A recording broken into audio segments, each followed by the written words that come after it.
Assalamualaikum warahmatullahi wabarakatuh. Perkenalkan, nama saya Kimi Rizky Mardika Triansa dari kelas 11 6 17. Sekarang saya akan menjelaskan tentang tanam paksa. Apa itu tanam paksa? Tanam paksa itu adalah sistem dari pemerintah kolonial Belanda untuk menyuruh masyarakat Indonesia pada tahun 1830-an untuk menanam berbagai banyak tanaman seperti kayak kopi, cengkeh untuk menaikkan ekonomi mereka. Nah, itu latar belakangnya karena pertama mereka kekurangan duit ya, karena ekonomi yang sangat berkurang itu yang dikarenakan mereka mengeluarkan sangat banyak uang atau dana untuk perang-perang seperti kayak di Diponegoro yang mereka menghabiskan 20 juta gulden. Dan dampak dari ini adalah dari Belandanya itu ada positif, artinya dampaknya itu mereka ekonominya mereka menaik dan dapat berkembang lebih baik. Tapi yang tidak begitu baik, tapi untuk menghilangkan utang-utang mereka.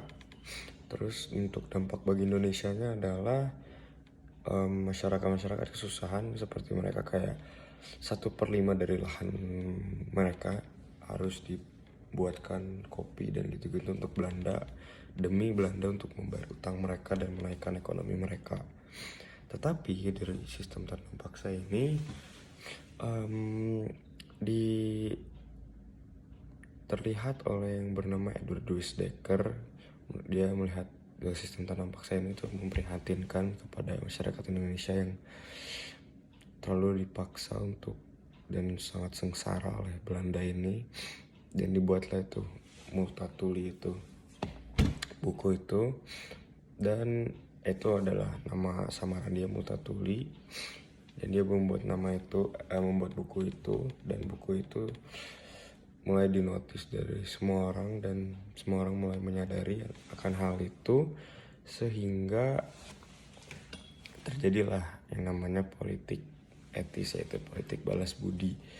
Di situ tuh latar belakangnya karena ya dari buku itu, dan melihat bahwa sistem tanam paksa itu sangat buruk dan Belanda seperti malu gitu akan perbuatan mereka, sehingga dibuatlah politik balas budi itu, seperti yang isinya itu adalah edukasi seperti pendidikan, irigasi untuk penanaman mereka, dan transmigrasi untuk kayak rumah dan jalan dan gitu-gitu.